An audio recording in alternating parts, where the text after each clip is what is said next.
Hello and welcome to Gravitas Plus. I'm Palki Sharma Upadhyay and I'm here to talk to you about a new trend.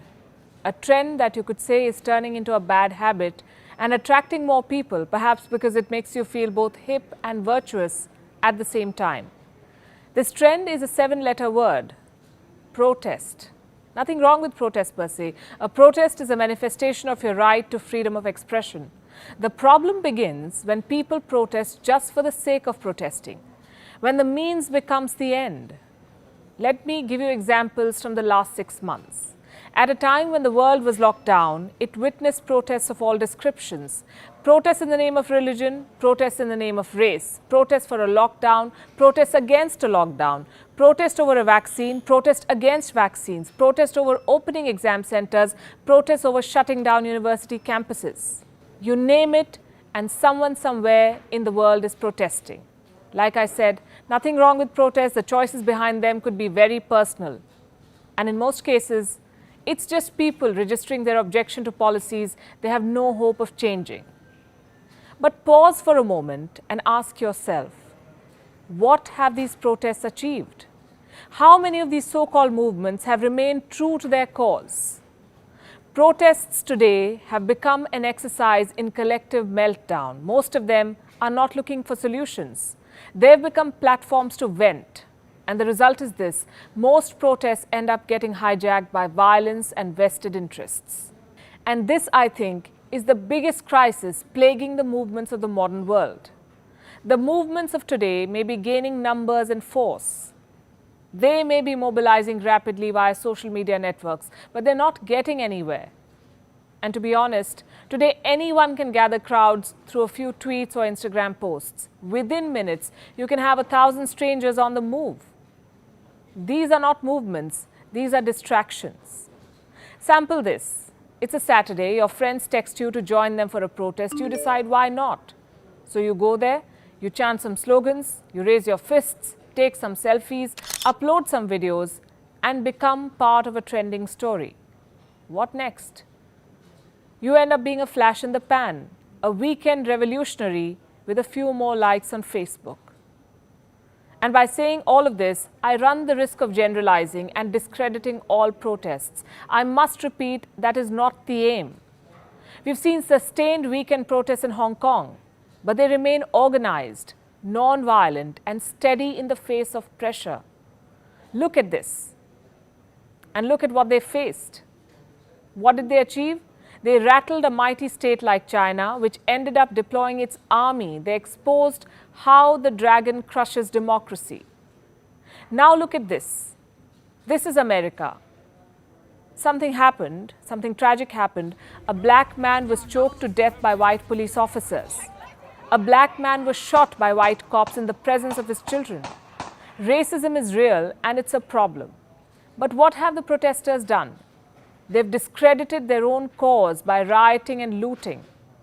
Is this how you fight for a cause? By plundering malls? There are armed vigilantes masquerading as protesters. There's arson and loot across the country since the month of May. When Donald Trump calls these protests acts of domestic terror, he has a point. These are not acts of peaceful protest, but really domestic terror. The Black Lives Matter protesters have let their movement be hijacked by thugs. Business owners and insurance experts say the cost of damages incurred from the first 5 days of violence exceeds $500 million. Let me repeat that, $500 million. And this is just for the first 5 days after the killing of George Floyd. America has burned this entire summer. One can only imagine the losses incurred overall. The point I'm trying to make is simple. Protesters lose support when they become political proxies. Let's march on in the name of our ancestors and in the name of our children and grandchildren. Her party is campaigning digitally because of the Wuhan virus. And from the safety of their homes, they're telling the people of America to hit the streets. But let me tell you this, breaking windows and setting fires advances no goals, unless the goal is sheer destruction. Violence is at best an attention-seeking tactic, and a very poor one at that.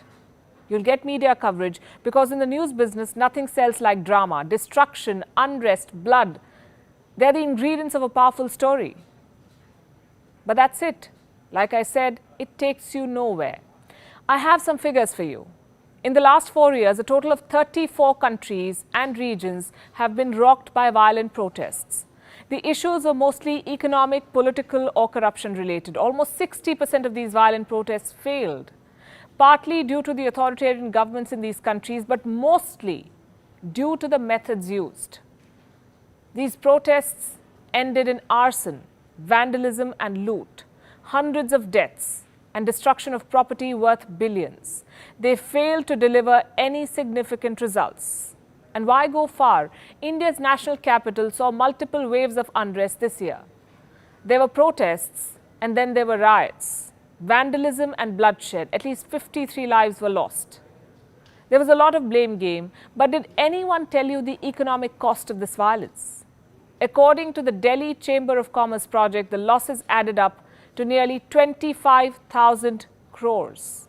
The point I'm making is this: nothing justifies violence. You may be angry, you may have a legit cause, but you cannot burn buildings down to make your point. You cannot shout that your lives matter and at the same time destroy livelihoods. That's the job of anarchists, not change makers. So the next time you see a protest, ask yourself these basic questions. Who is behind it? Why should you join it? Can this be resolved through dialogue? Are you becoming a tool for someone else's agenda? Be a revolutionary, but for a worthy cause, not for an Instagram selfie. Remain open to the arguments of the other side. And if you still choose to take the plunge, then remember the words of Mahatma Gandhi, the world's most respected and most effective protester, if I may. Non-violence is the greatest force at the disposal of mankind.